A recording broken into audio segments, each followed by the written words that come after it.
Üdvözlök mindenkit! A mai videó témája, hogyan ítéli meg a nőket egy narcisztikus, szentek és ribancok. A mai modern társadalomban gyakran kerül sor a narcisztikusok és a nők viszonyának vizsgálatára, különös tekintettel arra, hogy a narcisztikusok miként is viszonyulnak az ellenkező nemhez. A narcisztikus ellátmány, amelyek között megtalálható a dicséret, a figyelem, a csodálat, a hírnév és a szexuális hódítás is, tehát ezen ellátmány formák a narcisztikusok úgymond táplálékát képezik, amelyek nélkülözhetetlenek az önértékelésük és az önképük fenntartásához, azért mert a narcisztikusoknak nincsen stabil belső identitás magjuk. A dicséret és a figyelem az lehetővé teszi számukra, hogy értékesnek, fontosnak érezzék magukat, míg a hírnév és a szexuális hódítás az pedig a környezetükben elfoglalt státuszukat erősíti meg, ugyanakkor a narcisztikusok mélyen belül rettegnek az intimitástól, különösen a szexuális intimitástól. Ez a félelem náluk két fő okra vezethető vissza,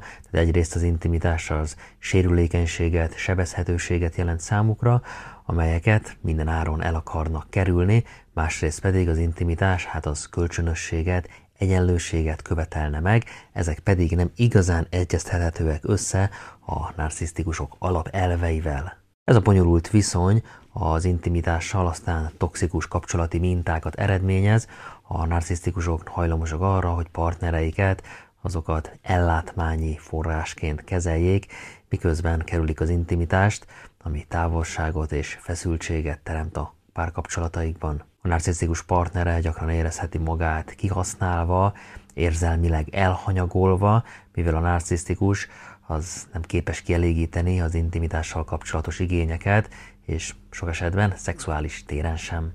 De erről beszélek egy kicsit akkor bővebben. Két részre osztjuk itt is őket, hogy vannak a cerebrális narcisztikusok, és vannak a szomatikus narcisztikusok, és tehát itt nagyon jelentős különbségek mutatkoznak meg abban, hogy miként használják fel adottságaikat mások manipulálására, tehát a saját narcisztikus ellátmányuk beszerzésére. Ez a kettős megközelítés, tehát hogy valaki szomatikus narcisztikus, vagy pedig cerebrális narcisztikus, nem csak a narcisztikusoknak a belső dinamikáját tükrözik, hanem azt is, hogyan építik fel a kapcsolataikat, hogyan viszonyulnak a nőkhöz, a szexualitáshoz. Kik azok a cerebrális narcisztikusok? Ők a zsenik, ők az intelligens narcisztikusok. A cerebrális narcisztikusok az intellektualitásukra támaszkodnak, nagy értéket tulajdonítanak az intelligenciának, a tudásnak, tehát a mentális képességeknek.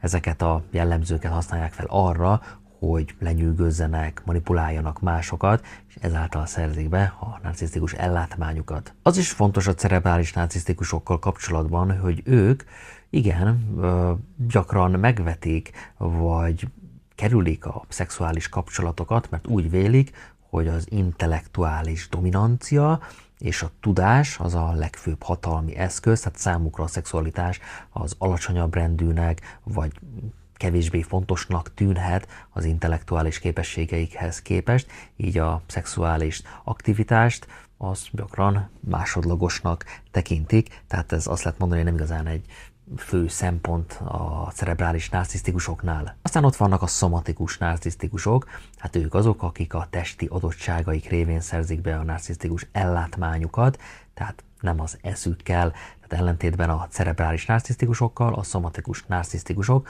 a testüket, a szexualitásukat, a vonzóságukat használják fel mások befolyásolására, tehát ők azok, akik állandóan a külsejükkel vannak elfoglalva, tehát minden a külcsín, ezek a tulajdonságok úgymond a legfőbb erényeik, tehát számukra a szexualitás és a testi vonzerő az nagyon fontos a narcisztikus ellátmány beszerzésére, figyelem, csodálat, vonzalom. Azt is el lehet mondani, hogy a szomatikus narcisztikusok sok esetben aktívan keresik a szexuális kapcsolatokat, ők azok, akik mindig tip-top kinézet, edzések, egészséges táplálkozás, szexi külső. Megnézzük a különbségek a szexhez és a nőkhöz való viszonyulásban, a cerebrális és a szomatikus narcisztikusok közti különbségek a szexhez és a nőkhöz való viszonyulásban is megmutatkoznak, tehát még a cerebrális narcisztikusok, mint már mondtam, hajlamosak elhanyagolni, vagy teljesen minimalizálni a szexuális kapcsolatokat,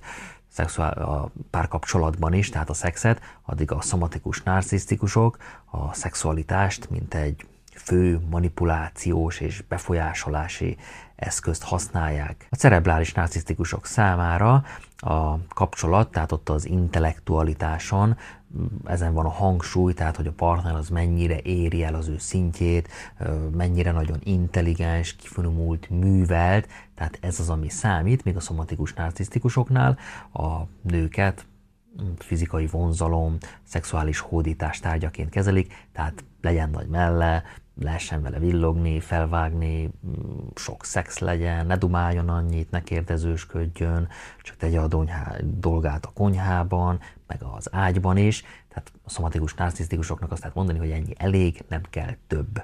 Természetesen ez a férfi narcisztikusokra vonatkozik, női narcisztikusok is vannak szép számmal, sőt. Viselkedés hatása a párkapcsolatokra, ez a különbség ez jelentősen befolyásolja, hogyan alakulnak ki, hogyan működnek a cerebrális és a szomatikus narcisztikusok kapcsolatai.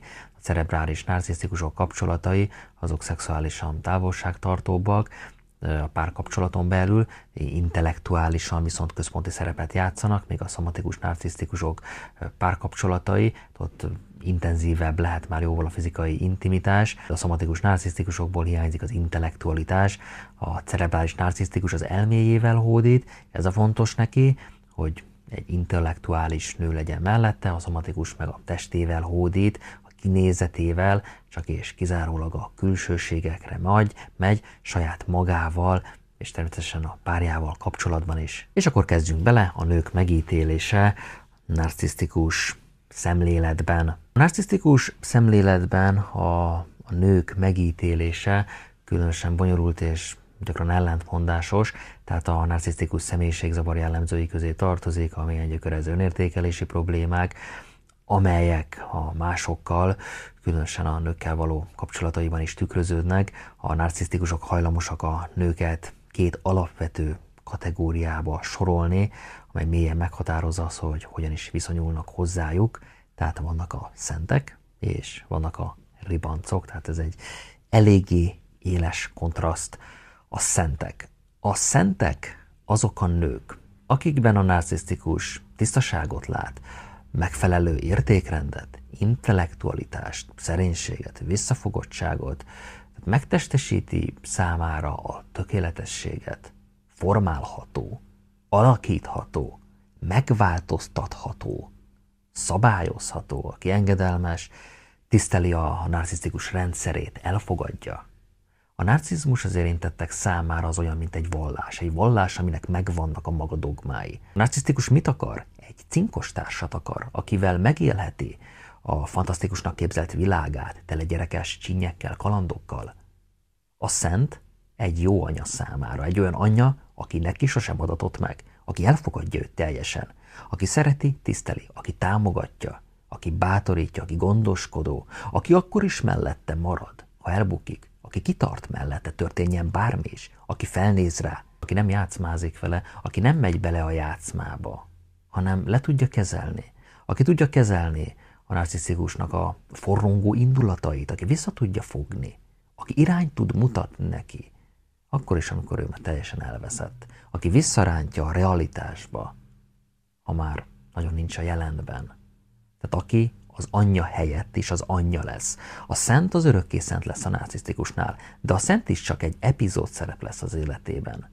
Habár itt minden tökéletesnek tűnik, ugye, idillinek, de a narcisztikus ebben megfullad. Ez megfullasztja. Nincs stimuláció, nem kap olyan ingereket, amik kellenek ahhoz, hogy a narcisztikus jól tudjon funkcionálni. Ez igen megadja a narcisztikusnak a grandiozitást, ez egy jó ellátmány, a szent. A narcisztikusnak kell valami plusz. A narcisztikusnak kell a szadista ellátmány is. És azt egy ilyen személlyel, egy ilyen szent nővel nem tudja megélni. Mert ez a nő le tudja kezelni a helyzetet, átlát a narcisztikuson, intelligens, játékba akarja vinni a narcisztikus. Biztos próbálkozik sokszor, de ez a nő lereagálja és nem megy bele a játékba.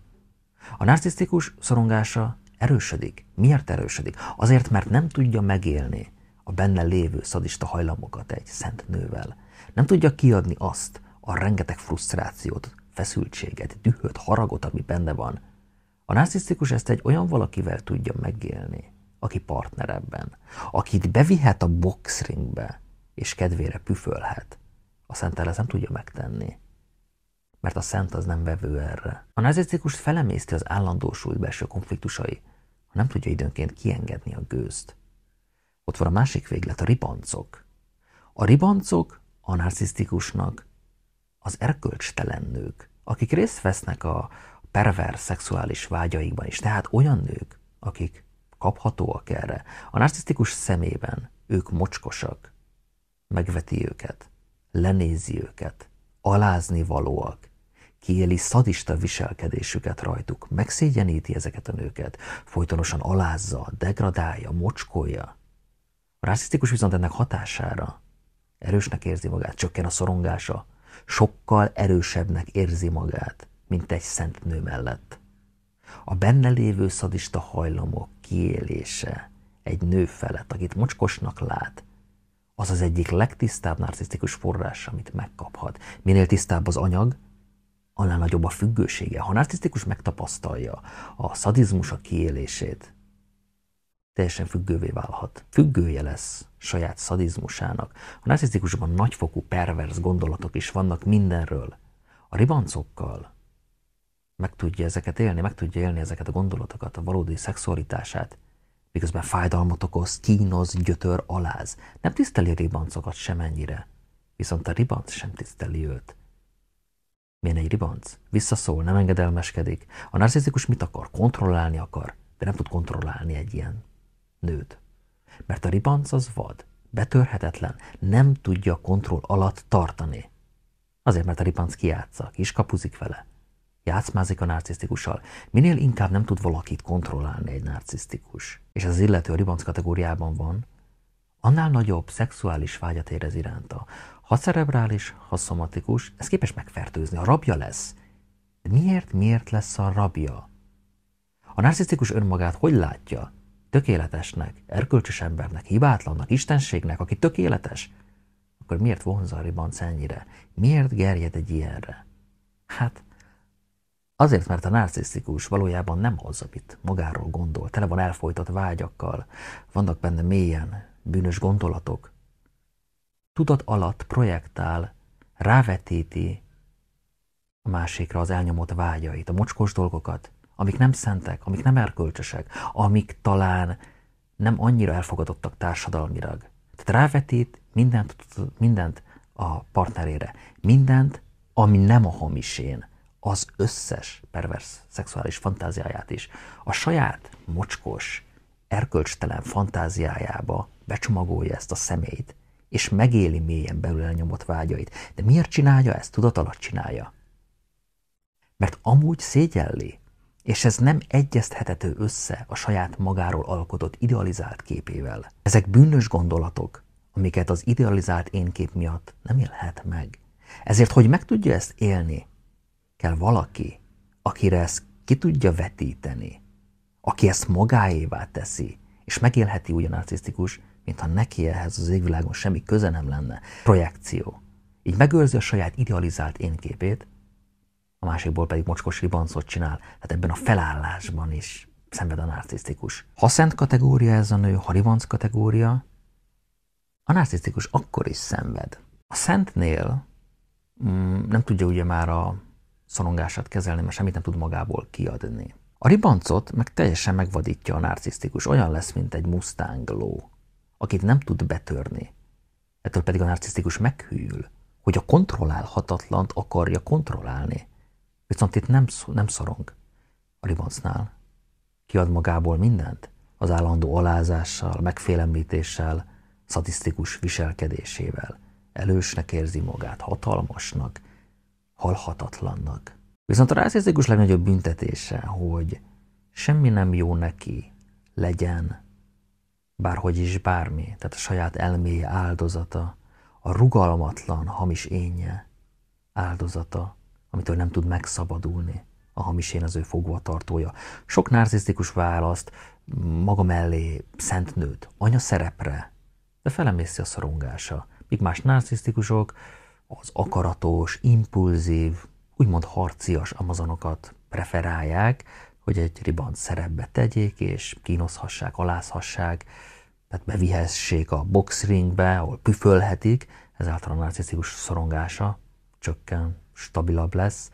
De itt meg az a veszte a narcisztikusnak, hogy egy ilyen mentalitású nőt sosem tud teljesen, úgymond a saját képére formálni, kontroll alatt tartani, bár pedig a narcisztikus mindent kontrollálni akar. És itt meg abba hűl bele, hogy a kontrollálhatatlant akarja kontrollálni. Bármelyiket is választja egy narcisztikus, mindegyik egy padhelyzet lesz számára. Ennyit mára, remélem így érthető volt. Ha hasznosnak találtad, nyomj egy lájkot, csatornámra pedig több mint 200 videó van feltöltve, lehet, hogy valamelyik kérdésedre megtalálod a választ, nézz szét, elindult a blogom is, aki szeret olvasni, azt szeretettel várom, ide a videó leírásába beteszem a linket, csak kattintani kell, én köszönöm a figyelmet.